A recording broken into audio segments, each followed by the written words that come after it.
সূর্যাস্ত পর্যন্ত কোনো খানাপিনা গ্রহণ করা যাবে না। আর আপনার বিবাহিত স্ত্রী, আপনি আপনার কাম প্রবৃত্তি বৈধভাবে চরিত্র করার জন্য আল্লাহ তাআলা নির্দিষ্ট সীমার মধ্যে আপনি দিনেও আপনি সে ইচ্ছা আকাঙ্ক্ষা পূরণ করতে পারেন।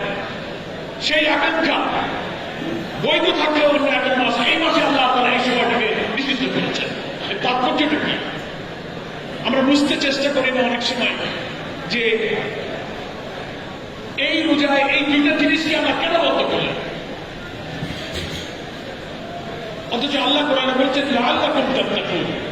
আশা করা যায় রোজা রেখে আমরা তাকওয়া অর্জন করব। তাকওয়া মানে খোদাভীতি, তাকওয়া মানে আল্লাহকে ভয় করা, সমস্ত হারাম পাপ থেকে বেঁচে থেকে আল্লাহর কাছে কৈফিয়ত দেওয়ার ভয়ে সমস্ত নিষিদ্ধ কাজ থেকে বেঁচে থাকার যে চরিত্র, যে নৈতিকতা, যে মোরালিটি, যে মেন্টাল পাওয়ার, যে মোরাল ক্যারেক্টার, এইটার নাম হচ্ছে তাকওয়া।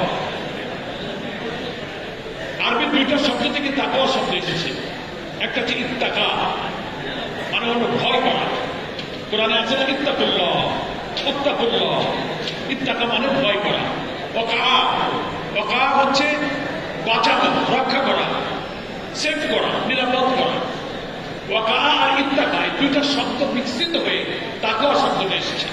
তার অর্থ হল আল্লাহ তাআলার আযাবকে ভয় করে, আল্লাহর পাকড়াওকে ভয় করে, আল্লাহর কৈফিয়তকে ভয় করে, আল্লাহর শাস্তিকে ভয় করে, আল্লাহর সমস্ত নিষিদ্ধ কাজ থেকে নিজেকে বাঁচিয়ে রাখার যে চারিত্রিক শক্তি, এই শক্তির নাম হচ্ছে তাকওয়া। আমরা কথাটা বুঝতে পেরেছি? যে ব্যক্তির মধ্যে আল্লাহর ভয় থাকে,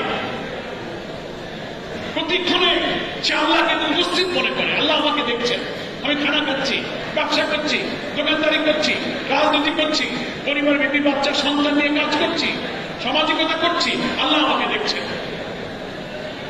আমার সঙ্গে আল্লাহ ফেরেশতা নিযুক্ত করেছেন। কোন অন্যায় যদি করি, মিথ্যা বলি, হারাম খাই, অপরাধ করি, আল্লাহ আমাকে দেখছেন, আল্লাহ আমাকে শাস্তি দেবেন।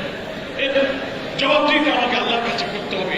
এই সব সময় আল্লাহ আমাকে দেখছেন, আল্লাহর উপস্থিতি অনুভব করা, আল্লাহকে হাজির নাজির জানার কারণে একটা অন্যায়, তার নিষিদ্ধ কাজ যখন সামনে এসে পড়ে, তখন আল্লাহর কথা তার মনে উঠে যায়।